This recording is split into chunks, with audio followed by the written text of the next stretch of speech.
Hi friends, Radhika Ravikumar here. So in this PHP tutorial, we'll see how we can connect our PHP file to MySQL server. So in order to connect to MySQL server, we'll be using a function, PHP function, that is mysqli underscore connect. So to this function, we'll be passing 4 parameters. One is the localhost name, then second one will be the username and password, and third will be the database name.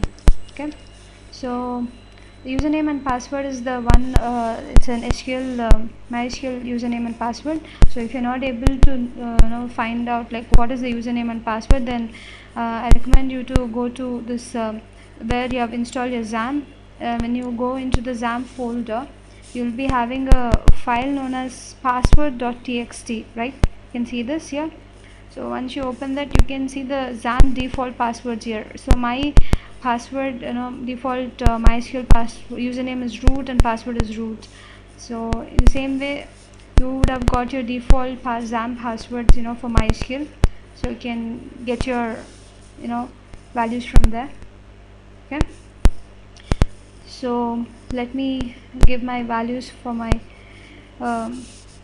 localhost username, password and database name. So presently in this tutorial, I won't be taking up the database name and all. We'll just see how we can connect our file to MySQL server.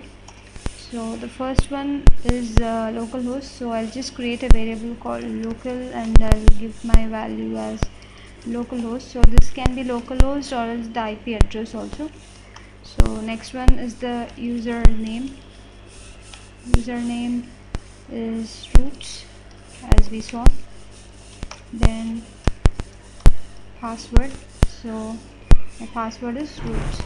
Okay, so after this we'll just pass our parameters here.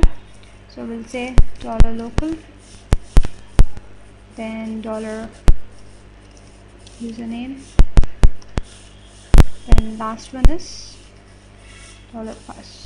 Okay, so this is how we'll be passing your parameters to our PHP function. So after this, if it is getting connected, then it's well and good, or else you need to say something that it's not getting connected. For that, we'll be using our or the logical operator, that is OR, that we use 2 pipes. Then say die. So here you can pass your comment telling that could not connect. Okay, so just save the file and see what happens here. You can see that nothing is getting displayed here. That means it's getting connected properly. In order to know whether it is successful, and we'll just pass an echo statement here telling that success. Okay, save the file and reload the page. You can see that success is getting displayed. So if in case you're passing some wrong values, I will just leave my password as blank. We'll see what will happen. You can see you're getting some warning that is telling that access denied for the user root localhost. So if you, in case you want the complete error to get displayed like this, then you can use it like this. Also, if you don't want any error message to get displayed and only these kind of customized messages should get displayed, that you just want to display that could not connect, that's it, and nothing else more, then you just use an @ symbol in the beginning of the MySQL function. So you can see that I've added the @ symbol. Save the file, and once you go back, you can see only our customized comment is getting displayed. So this is how we will be connecting. We'll just revert it back to the proper connection. So it's successful. So this is how you need to connect your PHP file to your MySQL server.